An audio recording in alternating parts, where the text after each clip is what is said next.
ناصر فائز کی والدہ کو کال کر کے کہتا ہے کہ آپ کا دیا ہوا زخم کینسر بن گیا ہے اور میں اب سب کچھ فائز کو بتا دوں گا، حرین سے بھی معافی مانگ لوں گا، ہو سکتا ہے اللہ پاک مجھ پہ کرم کر دے۔ یہ سن کر فائز کی والدہ کہتی ہے کہ میں تو اس وقت حرین کے گھر ہوں اور میں تو حرین سے معافی بھی مانگ چکی ہوں۔ دوسری طرف فائز کی والدہ اپنی بیٹی کو کہتی ہے کہ میں سب سے معافی مانگ لوں گی، مگر کچھ باتیں ایسی بھی ہیں جو فائز کو پتہ چلیں گی تو فائز بھی ہمیں چھوڑ کر چلا جائے گا، اور اگر حرین فائز کو کہے گی تو وہ مجھے معاف کر لے گا۔ یہ سب باتیں حرین سائڈ سے سن لیتی ہے اور حرین اسے کہتی ہے کہ آپ فائز کی والدہ ہیں تو میری بھی ماں ہیں اور مجھے اچھا نہیں لگتا کہ آپ مجھ سے معافی مانگیں۔ یہ سن کر فائز کی والدہ اسے گلے لگاتی ہے اور اسے کہتی ہے کہ مجھے معاف کر دیں، میں نے تم کے اوپر بہت ظلم کیا تھا، اگر تم معاف کر دو تو ہو سکتا ہے کہ اللہ پاک ہم سب کو معاف کر دے۔ یہ سن کر فائز کا بھائی ریحان سوچتا ہے کہ فائز کی والدہ تو اس سے جھوٹ بول سکتی ہے لیکن فائز اسے کبھی بھی جھوٹ نہیں بول سکتا۔ اس کے بعد فائز کا بھائی اپنے دوست کو فون کر کے کہتا ہے کہ یہ بات مجھے معلوم کر کے دو کہ فائز اور میرے ابو کے حساب سے کس نے کمپلین کی تھی۔ تو اس کا دوست کہتا ہے کہ مجھے تو اتنا تک معلوم ہے کہ جس آفیسر نے کمپلین کی ہے وہ تمہارے سسر کا دوست تھا۔ سن کر ریحان بہت حیران ہو جاتا ہے اور دوسری طرف حرین کو جب یہ پتہ چلتا ہے تو وہ فائز کی والدہ کو کہتی ہے کہ آپ کسی بھی قسم کا فکر نہ کریں، میں کچھ بندوبست کرتی ہوں اسلام آباد جانے کا۔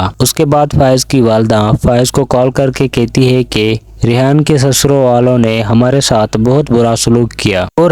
ہم وہاں سے چلے آئے ہیں، حرین کے گھر رہ رہے ہیں۔ یہ سن کر فائز اسے کہتا ہے کہ آپ کو وہاں نہیں جانا تھا۔ تو فائز کی والدہ کہتی ہے کہ مجھ سے بہت بڑی غلطی ہو گئی جو میں نے حرین جیسی نیک بہو سے بہت برا سلوک کیا اور اسے غلط سمجھتی رہی، اور اب ہم سب اسلام آباد ہی آ رہے ہیں، یہ سب مینجمنٹ حرین نے ہی کیا ہے۔ یہ سن کر فائز سوچتا ہے کہ ناصر نے اس وقت قرآن پاک اٹھایا تھا تو یہ بہت ڈر گیا تھا، لیکن حرین کا باس بہت ایماندار آدمی ہے، میرے اس مشکل وقت میں میرا کسی نے بھی ساتھ نہیں دیا، اور اس کے بعد حرین اور حرین کی فیملی میرا بھرپور ساتھ دے رہی ہے۔ اس کا یہ مطلب صاف ہے کہ حرین لالچی نہیں ہے۔ دوسری طرف حرین کا باس سوچتا ہے کہ اگر حرین فائز کی مدد کرے اور حرین کی فیملی فائز کی مدد کرنے سے راضی ہو جائیں تو ہو سکتا ہے فائز اور حرین پھر سے ایک ہو جائیں۔ حرین کا باس فائز کو کہتا ہے کہ آپ فکر نہ کرو، آپ میری آفس میں میرے ساتھ کام کرو، میرا بھی بوجھ ہلکا ہو جائے گا۔ اس کے بعد فائز اپنے بھائی کو کال کر کے کہتا ہے کہ جس والدہ نے تجھے بڑا کر کے پالا ہے آج وہ بہت مشکل میں ہے اور ہماری بہن کی بہت مشکل سے عزت بچی ہے، تمہارے سسرال والوں نے بے عزت کر کے ان کو گھر سے نکال دیا تھا، اب یہ بات یاد رکھنا، کل تمہارے بچوں کو یہ بتا دینا کہ تمہاری بیوی نے کتنا برا سلوک کیا اور تمہاری بیوی نے میری بہن کو غریب فیملی کی بولتی رہی، اور آج حرین اور حرین کی فیملی ہمیں بھرپور مدد کر رہی ہے۔ دوسری طرف فائز کے والد کی جیسے ضمانت ہوتی ہے تو وہ اپنے دوست کے پاس جاتا ہے، اسے کہتا ہے کہ آپ بلاک منی اپنے پاس رکھ دو اور جو میرے پیسے ہیں وہ مجھے ہی واپس کر دو۔ دوسری طرف ناصر یہ حقیقت بتا دیتا ہے کہ جو میں نے رقم اپنی بہن کی شادی سے لی تھی وہ میں نے حرین کو پریشان کر کے بلیک میل کر کے اس سے لی تھی،